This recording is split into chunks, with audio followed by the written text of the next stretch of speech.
Welcome to the Full Charge Power Hour. I got Forrest Shaw here. I got Craig Coleman here. This is the first time I've ever stood up and podcast. So usually I'm doing stand-up or podcasting. Right. And right now I'm doing both, which I feel alive. Couple of things to plug right off the bat. The Bro Adjacent Tour continues.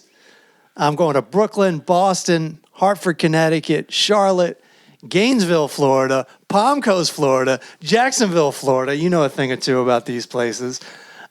Denver, San Diego, and I'm taping my special in Hermosa Beach.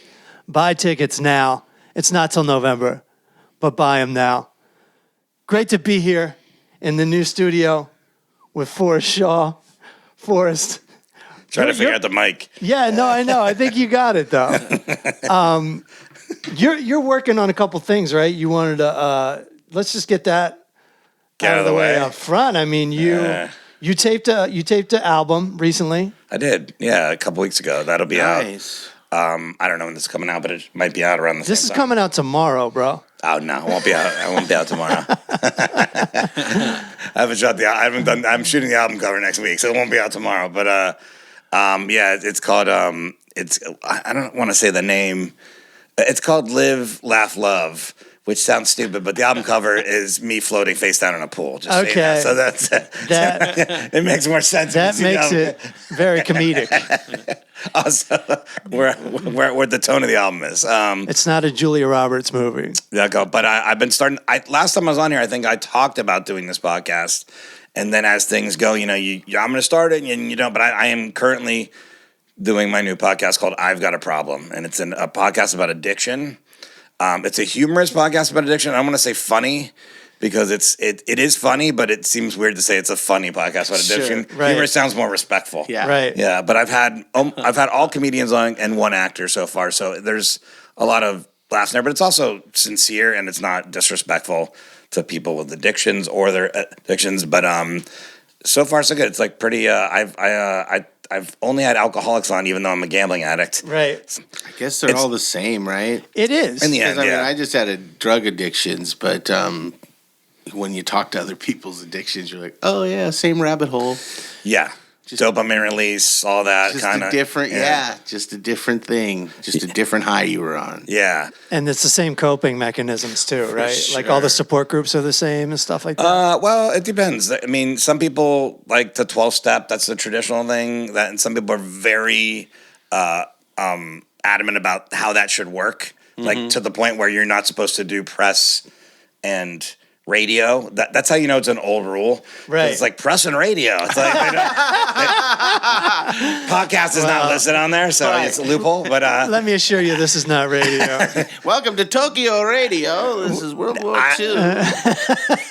They have that rule in there because they believe that if somebody was sober and then they go on a radio show and they talk about XYZ and then they fall off the wagon, that it reflects poorly on the program. Right. And I think that's a really old kind of rule, even though it still exists. That's like there's suggestions from the rules, those 12-step programs. But I think it's kind of old because I think that's when there was more of a stigma. I think now if you're like, I'm an alcoholic, but people...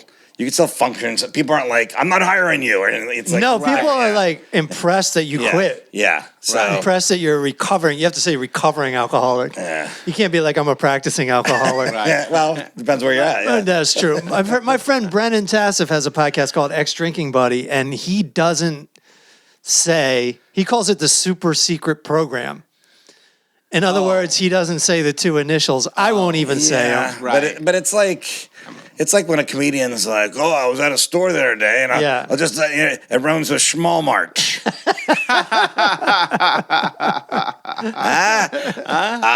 It rhymes with play. Which one's that? I'm not gonna say. So I've been. It's been so far. It's been everything I've wanted it to be. It's like kind of like selfish, cathartic kind of thing for me. I feel better doing it, talking about it. But also, I've had a lot of people write to me, and they're enjoying it. Like enjoying it in a way like either it's making them think about something they didn't think about, or come to terms with stuff. So it's. I think some of the problems with addiction is you feel like you're alone, and when you hear, that's what support groups are about. When you hear other people tell their stories, you're like, oh yeah. I did that shit too. I'm not the Yeah. only person making these choices and battling these demons. Can I call them demons? You get something that rhymes with demons. Schmeemans? Semen. Demons. That's a whole other addiction. But it's, I mean, look, there's a good balance in there, I think, of sincerity and like laughter. It's so far it has been. I've been enjoying it. So awesome, man. Yeah. Well, I've got a problem. It's called. that's a great name. Great title, yeah. Yeah, but it's like I just say it again so people remember. It's called "I've Got a Problem," and you can find it because the first guest I had on was Al Jackson, and he kept calling it "What's your problem?" And I was which is the first question I ask of the guests always. Yeah. The first question I go is, "What's your problem?" Right. Answer this however you want, but most of the time people are like, "I'm an alcoholic" or blah blah blah whatever. Yeah. But he just kept saying, "Yeah, this is a podcast. What's your problem?" I'm like, "All right, I've got a problem, dude." That's anyways, great. yeah. I'm gonna go on for therapy. You can ask me what my problem is. Yeah. And You want to come on? I'm gonna name 36. Love to come on. All right, great. We both have our histories with addiction. Yeah. Gambling? No, I was a big drinker for a long time, and I had to cut that out. And Craig, very, very documented on this podcast, has dabbled in the world of narcotics. Yeah.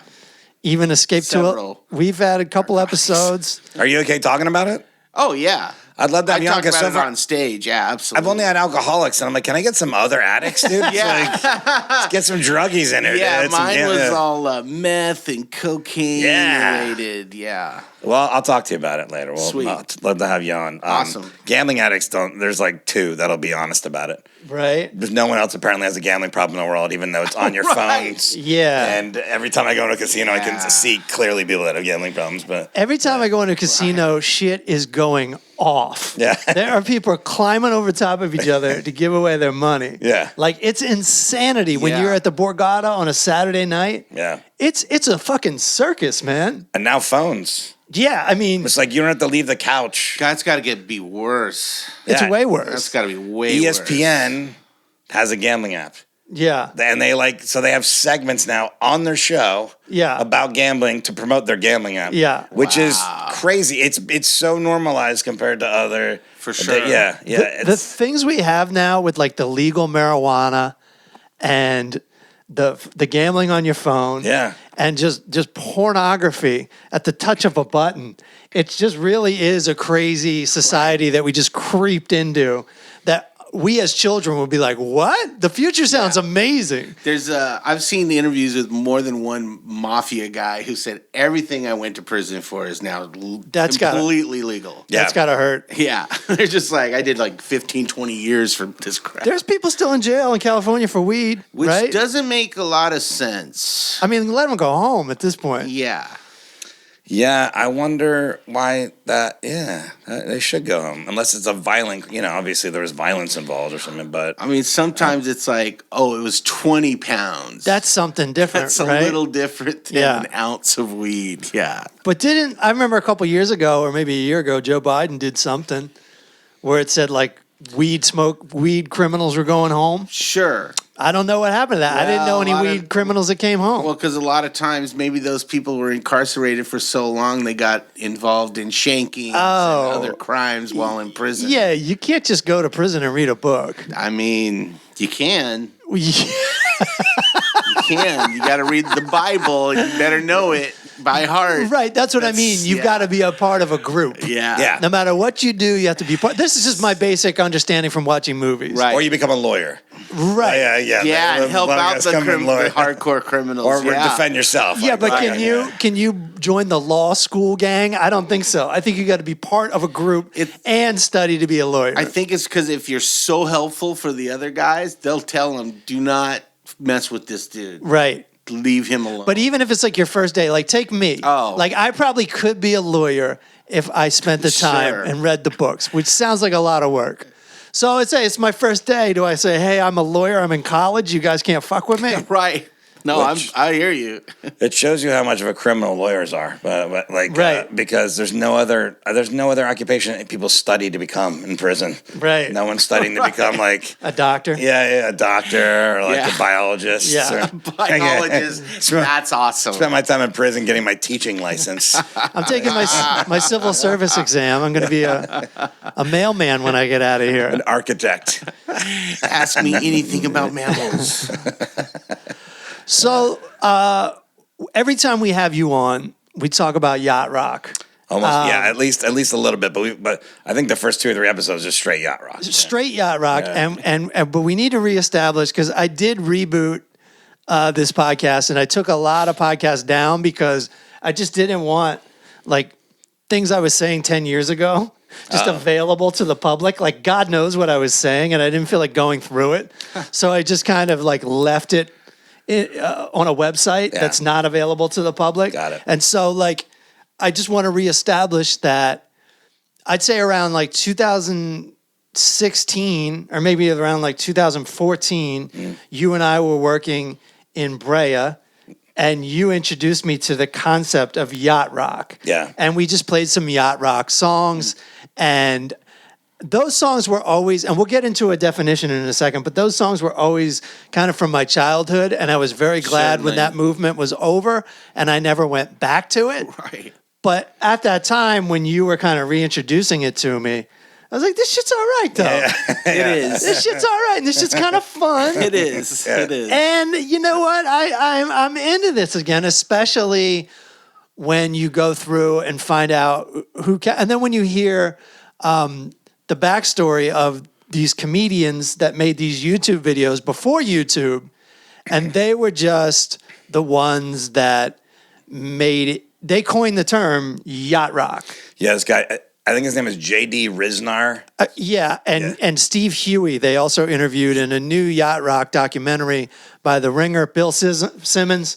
Great organization, great podcast network. I love Bill Simmons. He's a very funny guy. Hate the Celtics. But I like the stuff he does like this. Yeah, he's cool, right? Yeah. He's very funny. He's around our age, and you get all his jokes and all his Yeah. references and stuff. But he put out a documentary, and these guys, Steve Huey and J.D. Reisner, made how many videos? Like about 10, 8 videos? I want to say there was 10 to 12, and it was a thing called Channel 101, which Okay. was like pre Funny or Die. Yeah. But it was a Funny or Die concept for real, where it was like this video versus this video. You know, which one do you like? And And then they stay on. And did it stream, or did you have to download the video? No, it streamed. Okay. And I forget who introduced me to that channel, but so I think it was my buddy that made that mix that we're listening to. His name is John Vieira, and he has many jobs. He's a DJ, among other things. And he introduced me to the concept of yacht rock and said, "Oh, watch this video." And the first one you see is the Michael McDonald with Kenny Loggins writing "What a Fool Believes." Right. That's pretty the great. first episode. Yeah. And it's all based in the comedic like episodes were based in reality of like this is real stuff that happened, but reimagined. You know, Right. with these Yeah. comedians. I don't reckon. I think Doug Benson was in a couple of them. Other than that, Yeah. I didn't recognize anybody. That's what's Yeah. weird. I looked up Steve and JD, and Yeah. they both have careers. Yeah. I've never seen them around. Yeah. I guess they don't do stand-up anymore, but it also reminded me of a time where being a stand-up was kind of a chill fucking job. Yeah. Like, I had a day job, so it was always a little stressful for me, but like I'd know these comics who would just be like hanging out all day and Yeah. doing nothing. Then that's what this is based on. They would go to Amoeba or other record stores. Amoeba wasn't here yet. And they would buy the dollar store bin, and that's where all these records came from. And they'd Yeah. look at the liner notes because they didn't have iPhones, so they weren't on the internet all day long. Right. And they'd look and they'd see like, oh my God, it's all the same people. Names repeating. And, all on these. the Procaro brothers who were in like in Toto. Yeah. Three But of those like, guys. but That's they would be insane. like, besides like later on Thriller and albums like that, like Well- Pink Floyd and like I can't remember, even Steely Dan and all Yeah. these. Yeah, I mean, these, one like, of those guys was on some like 15,000 recordings. Oh, those are session musicians. Yeah, Yeah, they were all session So not musicians. only were they on each other's records, they were insane. also just session musicians on whoever's On records. everything. And what's crazy, like you just look at Michael McDonald's career, right? So like he's a session musician, but he ends up singing on other people's tracks. I got a list here of like his major contributions. He's in Steely Dan, unofficially, right? Yeah. The Doobie Brothers officially. He's on Christopher Cross's record just for just to sing the chorus. Yeah. Right. And then he teams up with Kenny Loggins. Yeah. They win Grammys Right. together. And then he has a solo career after all that. I was gonna say. So dude. that means like all these groups have the same singer. Like he's the only session musician I've heard of that they're like, okay, but you're gonna sing lead on this. Right. Yeah, Like how crazy is that? in the doc, Steely Dan, they're famously, it was Fagan and Becker. Those were the two Steely, and everyone else was just whoever we had. Yeah. And in the doc, they say, they were teaching him how to play the keyboard, but in the end, they were like, we just need you to sing that note, dude. Yeah. Like, you That can- note, he could hit. They hired him for background vocals and he became the lead That's the pretty lead nuts. singer on a lot of the songs. Yeah. I like that Or at least the hook, yeah. Right. I like that those guys put in the Eagles as the evil band, Yeah. the Nemesis band, because they're country Yeah. rock. I thought that was brilliantly hilarious. And Hall & Oates too, because they were like, these guys really know music, because when you watch a doc, they're like, this is all based in jazz and R&B. Like, if you Right. really listen to it, he goes, and Hall & Oates was based in jazz and R&B, but it was a Philadelphia. R&B. And I was like, man, these guys Right. really are like, Yeah, they went these are the deep into comedians it. that made this web series, the Yacht Rock. They really know their music, you know? They're really good into it. They knew so much. Yeah. Yeah, I love the Hall & Oates. They're all, it seems like it's yacht rock, but it's not. And they're like, let me assure you. It's just slightly off. They have a very strict list. And even what's amazing, though, watching that documentary is there's so many similarities to comedy. Like when I was watching it, I'd watched it again before I came into it because I'd watched it and I wanted to like refresh myself. But there was like just all the little things where you're like, oh man, I wrote this joke one time, and if this hadn't happened with this and that just happened, then the person gave me the tag. But What a Fool Believes, which was Song of the Year, like he was just playing on the piano to his sister, and his sister was like, that sucks. Don't play that for Kenny Loggins. Right. They were meeting for the first time, and Kenny Loggins heard it from outside the door. It was like, hey, play that thing again. And then, and if that hadn't happened just like that, He would have just kept it to himself. Song of the Year. Then on top of that, that song, the piano riff was hacked, as I'm saying in a comedic sense, like by so many, like it's the same thing as comedy. It's like, no, it's not the same joke. I've got a list of all the songs the documentary mentioned.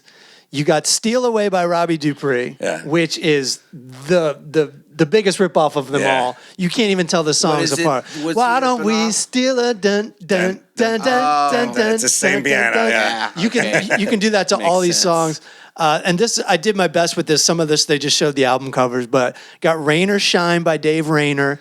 Something called Dick St. Nicholas, which is a great fucking name. Yeah. I can't tell if this is the name of the song or the name of the artist. Team. Yeah.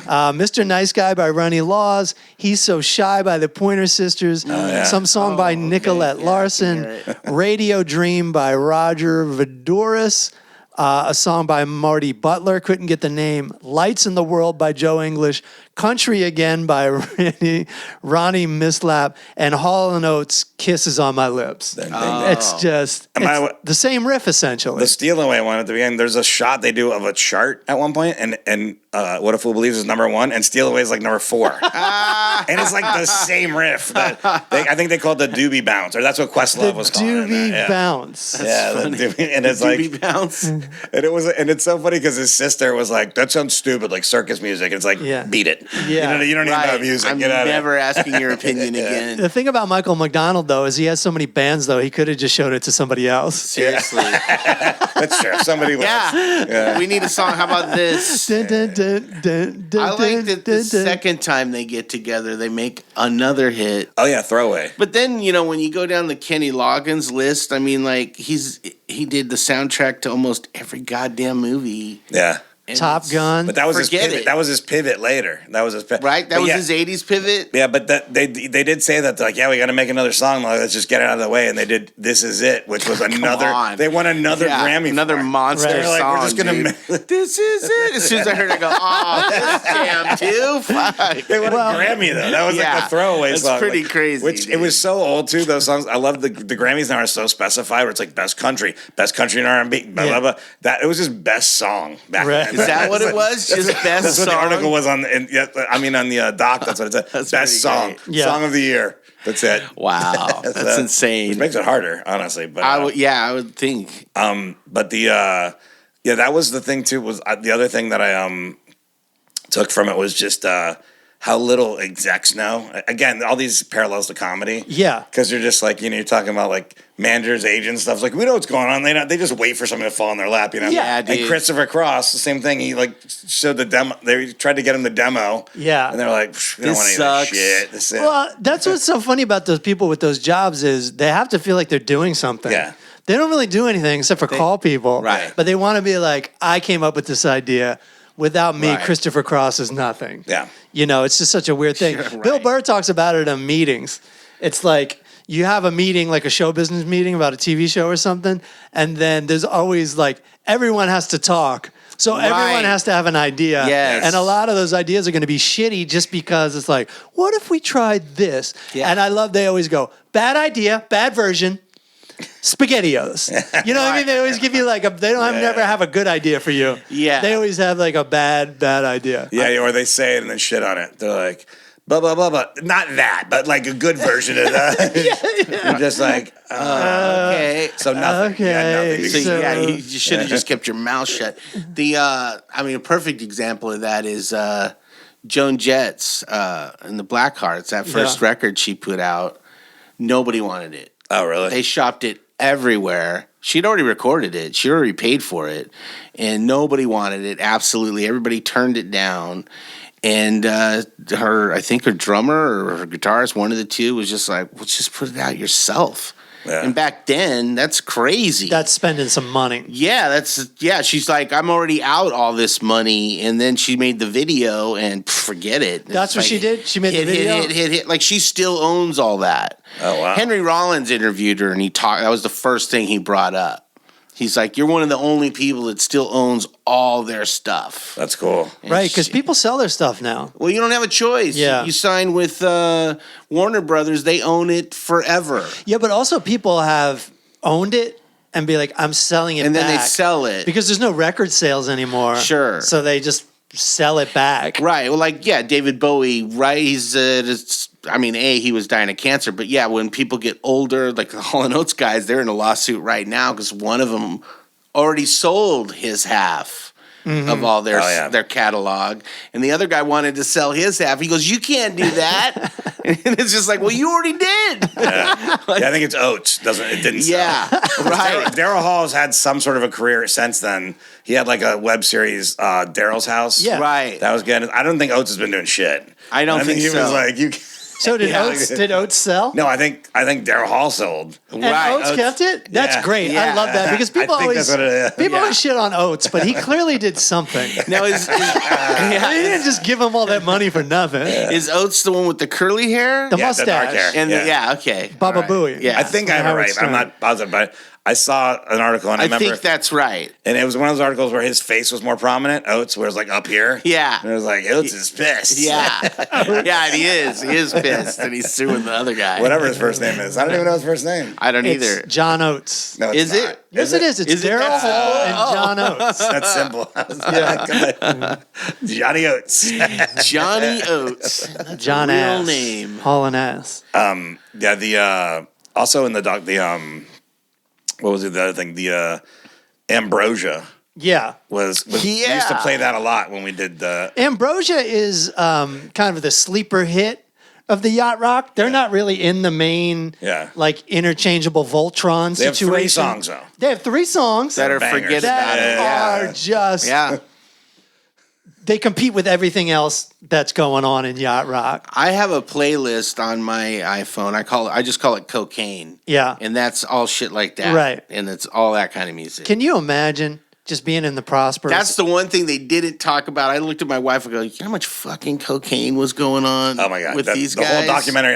That's all I thought about. Like, Yeah. because they're like in these like everything's like so 70s, 80s. Yeah, Yeah. Like exactly. even the microphones. You know now most Right. microphones look pretty similar. Sure. Especially if you take they had like different shape one like they Yeah. have different colors and stuff like all these and I'm like what is such a just the microphones were One of the- like yeah. One of the bands, like I forget which one, but it's totally soft rock, right? But he had a flying V like heavy metal yeah. guitar. Oh, for sure. You know? I think it was Christopher Cross. Christopher Cross was wearing like a Houston Oilers jersey while he's singing "Sailing." Like he was like, he had no style. I feel like None. But I feel like he's the precursor to like the white rapper / Yeah. country singer like Jelly Roll. Like he has the Jelly Roll vibe. You know, the singer songwriter, one guy in an acoustic guitar type thing. We had an electric guitar for one part. I'm like, why is he have an electric guitar? That's why I thought it might have been him. But if you hear "Run Like the Wind," Ride Like the Wind. "Ride Like the Wind," Yeah. you are going to be singing "Ride Like the Wind" Yeah. Oh. for the next 3 days. I mean, as soon as I heard it, I go, it's this guy? Yeah. I mean, he's literally the guy they wrote Video Killed the Radio Star about. Sure. I mean, he would not have been famous in the fucking 80s, probably. Well, that's one takeaway is like you look at all these guys and it's like you didn't have to look like a rock No, you star to didn't. be a rock star. No, you didn't. You could just get by on your talent and ability. Right. Yeah. That's the way it should be. Which is the other parallel to comedy that I thought when MTV came in, this was the beginning and the end of Yacht Rock. Kenny Loggins pivoted and was like, I can look stylish and make these Yeah. movies and stuff. But it was like, I think about that in comedy too. It's like, yeah, I'm just gonna be funny. And then, Right. now you got to do some clips. You got to do some crowd work clips. Right, You got to do, right. Yeah. You got to XYZ. You got to look the part now. It's like, okay, you got to play that character. You have to be a Yeah. professional wrestler and be like fit into like a brand. You can create your brand if you Yeah. want to, but you have to have an image. Yeah, It's pretty crazy. Still don't have one. No, I know. I feel ridiculous having an image. The closest I got is like around 20 years ago when I had all my like Yeah. savers and I always wear a suit and I had a thing. But like it was very authentic at the time and then I had to drop it because you grow out of shit. Yeah.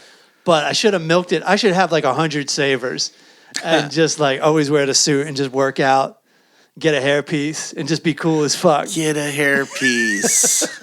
Here, look at that hair. Now I've literally started putting out the last however long actual content, on Yeah. the shit. But like one of the things I've been doing is the marine biology thing, which is what I used to do. And I'm Yes. like, either that or addiction. Hopefully that sticks. That's my whatever. I can be branded as one of those. I'll be fine. Just play both Yeah, angles. just keep doing it until one of them sticks, or it won't. So, Well, you can and- get addicted to manatees or something. You Yeah. know, like you can't stop watching Sea Life. Yeah, that's a good point. Bad idea. Something like that. Yeah. You know, Spaghettios. not that exactly, but Producer.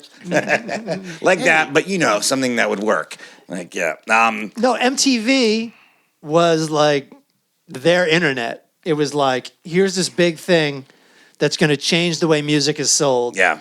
And everyone on MTV was sort of a freak show. It played more to like new wave type stuff. Synth pop there. So, yeah. Yeah. And you- even Tom Petty had like a synth pop song. Yeah. And you could tell too True. because the Toto's like it was right when that was happening. They did Africa, Yeah. and the video is bad. Like, and they even Yeah. talk about in the doc, like even if that guy hadn't come in, like and said there was I forget what his name was. He was a black man, and he was talking about like the racial issues with the video. Yeah. I'm not even into that. The video just was terrible. Like, Yeah. forget all that other stuff. And you're like, what are they doing? They're Yeah. in a library, and there's like, Yeah. The dude was like, the guy commenting was this jazz musician, I think, Yeah. who absolutely loved that song, Africa. He goes, but he's like, the lyrics are so fucking crazy. And the video, I watched the video yesterday, and you're right, they're in a library, and like they're always on a globe. yeah. And then, but they also are singing about things they're like, you can tell they're completely unaware of. Like the Serengeti. Yeah. It's called the Serengeti, right? But he calls Right. it the Serengeti or something. Right. Yeah. Kilimanjaro Yeah. or something. And then they're all just on a book jamming. And he does make the point, that guy. I don't remember his name because I know Thundercat's in it a lot. Thundercat. Who really gave them street cred in this thing where he's like, this is all my, because he's like, He's like a modern musician who like young people like. Yeah. But he was like, this is all my shit's based on them. And I didn't even know he did a song with Michael McDonald Crazy. and Kenny Loggins later. He did? Yeah, I didn't finish the documentary. Not only did he do a song with him, he brought him to Coachella. Yeah. So on stage, it's Thundercat with Michael McDonald and Kenny Loggins at Coachella. Fallon, they did. So like That's insane. he put his money where his mouth was. He's like, no, this has influenced my whole life. Yeah. Like, and I was like, Thundercat? I was like, all right.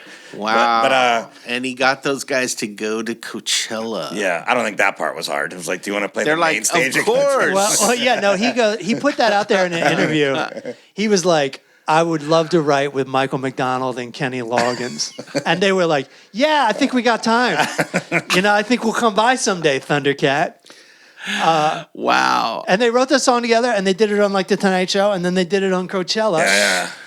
Grizzly Bear, so this indie rock band out of New York, also has had Okay. Michael McDonald on. Really? Yeah, Michael McDonald has got a fucking... So he's still the guy who will be your studio musician. He's still the guy in a way. Like if you go on his How? Wikipedia, he's like fucking Mickey Rourke. You know how Mickey Rourke's always like, yeah, I didn't work for like 20 years. You worked, motherfucker. Yeah. They just weren't big movies. Right. He's touring, by the way. Yeah. I saw the Doobie Brothers 4 years ago at SoFi, at the YouTube Theater, whatever is attached to SoFi Stadium. Yeah.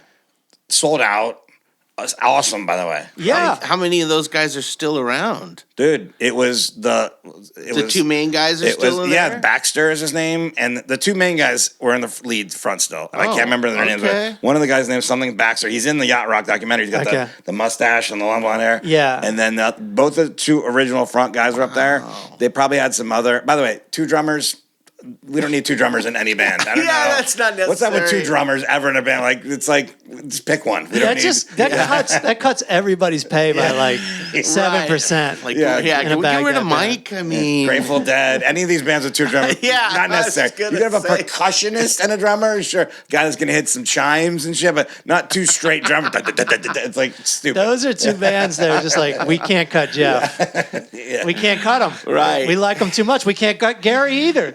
We're fucked. We're keeping these guys. you're right. If you're doing chimes and the xylophone, Yeah. okay. It makes sense with the different. dead. Gong. Yeah, good. Yeah. You're in. But And the gong. Oh yeah, that's in the video. They make sure they put the gong in the video. It's like bing. But with the Grateful Dead, it's almost like they just never got around to firing it, and they like doing drugs with both the drummers. Right. So they're like, yeah, we're keeping you guys. we're gonna do space, and he's gonna really get into Yeah. So Mickey Hart gets in. And they kind of figure that like there's always one guy that's not gonna be able to show up every night. So